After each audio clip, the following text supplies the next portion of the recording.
இன்றைக்கி கிச்சன் வேஸ்ட்டில் என்னென்ன கிடச்சிருக்குன்னு பார்த்தீங்கன்னா, கேரட்டோட தோல், அதுக்கப்புறம் சாத்துக்குடியோட தோல், வெங்காயத்தோல், அதுக்கப்புறம் நிலக்கடலையோட தோல், அதுக்கப்புறம் திராட்சை கழுவுனனால அந்த திராட்சை கொத்து இது எல்லாமே இன்றைக்கி பார்த்திங்கன்னா கிச்சன் வேஸ்ட்லேருந்து கிடச்சிருக்கு. நேற்று நான் யூஸ் பண்ண வேஸ்ட் எல்லாமே பார்த்திங்கன்னா இந்த ரோஸ் செடிக்கு போட்டிருக்கேன். நம்ம கிச்சன் வேஸ்ட் டைரெக்டாக செடிங்களுக்கு யூஸ் பண்ணும்போது கண்டிப்பாக பார்த்திங்கன்னா செடி எல்லாமே நல்லா வெயிலில் இருக்கணும். ஏன்னா அப்போ தான் பார்த்திங்கன்னா அந்த வேஸ்ட் எல்லாம் மக்கி நல்லா பார்த்திங்கன்னா செடிகளுக்கு உரமாகும். நம்ம நிழலில் வச்சு வேஸ்ட்டு போட்டோம்னா அதில் பார்த்திங்கன்னா ஃபங்கஸ் வர ஆரம்பிச்சிடும். ஸோ கண்டிப்பாக செடி வெயிலில் வச்சுக்கோங்க.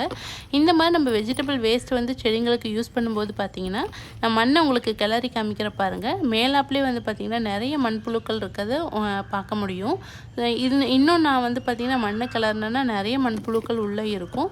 ஸோ அதனால் நம்ம வெஜிடபிள் வேஸ்ட் வச்சே பார்த்தீங்கன்னா ஈஸியாக செடிகள்லாம் வீட்டில் வளர்க்கலாம். ரொம்ப ஆர்கானிக்காகவும் நம்மளால் வளர்த்த முடியும்.